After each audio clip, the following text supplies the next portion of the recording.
Charles III se faisait une joie de passer quelques jours en France la semaine prochaine.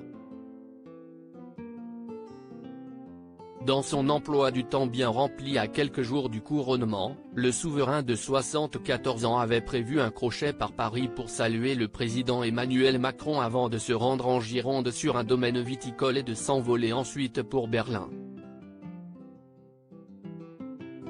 Un déplacement qui, au fil du temps, semble de plus en plus compromis en raison du contexte de grève et de manifestations qui pourrait mettre en danger le roi Charles III.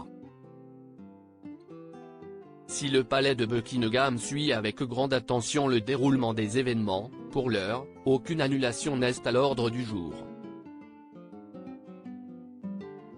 Le voyage de Charles III en France est maintenu mais serait sur le point de connaître quelques bouleversements.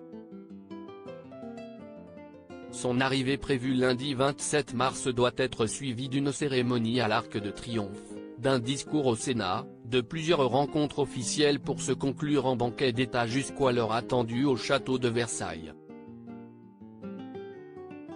Mais si est-il justement là que ça coince?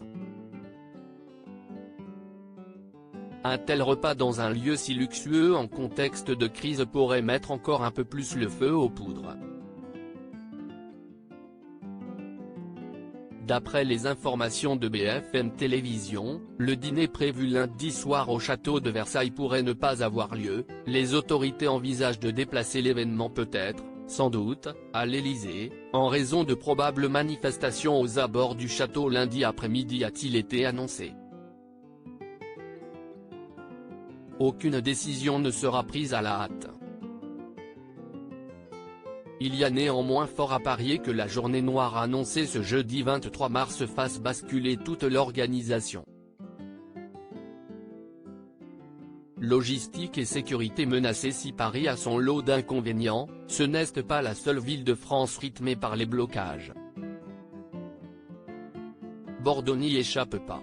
Il se pourrait d'ailleurs que les conducteurs de tram, que le roi Charles III envisage de prendre, refusent de circuler. Une problématique de taille en plus de la grève des éboueurs qui gagne le pays. Le roi Charles viendra-t-il ou pas? Malgré les mots rassurants de la France concernant une venue ultra sécurisée, le doute persiste. Les proches du roi craignent qu'un mouvement de foule dégénère en raison des rassemblements sauvages et donc non connus des services de sécurité. Ça peut se comprendre.